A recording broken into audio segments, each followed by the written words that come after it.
Hello, I'm Leanne May Bennett, Lamb for short. You're watching Lamb's hair in my mouth. Take On Meisner. Welcome. Hello. I hope this isn't distracting, but I'm using the microphone from my earphones. Clever, eh? I didn't come up with it myself. It was Spotlight podcast that helped me. So thank you very much, Spotlight. I'm experimenting and seeing how this goes. I want to talk this week a little bit about method, because I said, when was it? It's been a couple of months. I mentioned that I've been taking up method classes, and I mentioned last week that I've been struggling with an exercise. And so I thought I'd share about method a little, because it was actually some homework from method class which helped me with a breakthrough in the Meisner. So these two techniques that I've been practicing seem to be gelling quite nicely. So that's awesome. Let me tell you a little bit about the coming home to be alone exercise in Meisner. For this particular exercise that I've been working on, it was a positive prep. So that is where you come up with positive circumstances. You've just received some positive news off stage, and then you come in with that great news that you've just got, and you just be as you would in your house. Obviously that is quite exposing. You haven't got any scene partners to work off to make it, drive it forward, and it's just basically an awesome technique for practicing being real, privacy, getting rid of those instincts to sort of indicate to an audience. For me, the particular struggle with it is the continuation of active positive thoughts. And it was strange to me because I daydream about winning the lottery all the time, and I'm always very happy about it. And granted, when I think about winning the lottery, I never really think about the actual moment of winning the lottery. I don't imagine watching the balls come out and then actually being like, yeah! I daydream that I'd just learn to drive as quickly as possible. I wouldn't tell anyone, and then I'd just turn up to my parents' house in like a car and be like, yo. And they'd be like, oh my God. And I'd be like, look in the boot, and there'd be a catalogue of conservatories. It's a little in-joke. But anyway, but for some reason,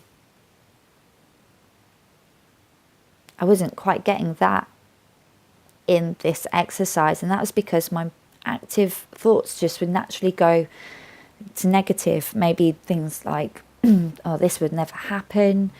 And then also some of those things that I would get if I won the lottery, at the end of the day, I didn't know what those things really meant to me anymore, because as much as I go and buy my lottery ticket, not every week, but every now and then, I don't really actually know what winning the lottery would mean to me. And then on top of that, it wasn't even that I didn't know what it'd mean to me. I did know what it meant to me in a weird way. Our joy and sorrow are so closely wrapped together that I think that allowed the negative to come through as well. But for the purpose of this exercise, I just want to be really freaking happy, because for some roles you need to be really happy. So with that in mind, I'll tell you about the method homework which helped me make my breakthrough. And it was the advice that I gave last week which also provided help. I used aspects from that advice that they gave you about activity and door prep.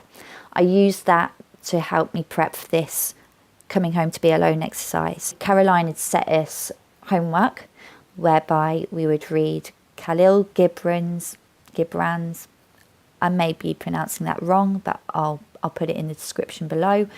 We had to read his book, The Prophet.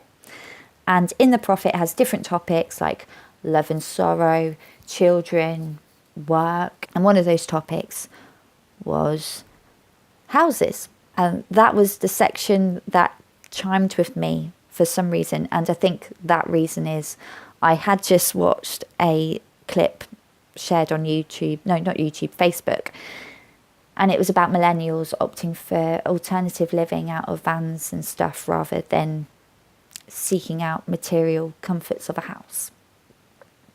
And that was interesting to me because I've got it into my head that I will never own a house because I am a millennial. I can't afford those house prices, and I've decided to be an actor on top of that. But it's painful to me because I'd always dreamed I would have a house. I mean, I don't want to be naive or arrogant enough to think that I thought it was a given, but I kind of did. And I'd draw my future house as a kid. Me and my best friend would design our future house that we'd live together in, and I'd play The Sims and design houses all the time. That dream of having a house, it was very much there, but now I've got it into my head, like, be realistic, you're never going to have a house. And also, like, who am I to cry over not having a house when you consider the state of the world at the end of the day? So I thought it would be cool to share with you the Prophet's big idea on houses that I got from it. I guess it's been a work in progress. We talk about it in each class, and we dig a little bit deeper with it and dig a little bit deeper, and you can always go a little bit deeper. And basically this homework is all about getting the big idea. I don't know if I've said that already, but I thought I'd share what I got from it. And then what you can do, if you like, is you can read the Prophet or just the section on houses, and then let me know your take on it as well. But here's my take on it.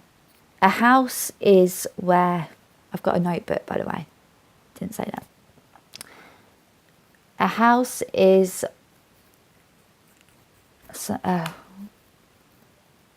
could have wrote this a bit neater, couldn't I? A house is where you belong. It's a mast and you set the sail. A house is where you come back to, meaning the wanderer in you returns with earth in their garments to make home made. For your house should be your larger body, for that which is boundless in you abides in the mansion of the sky.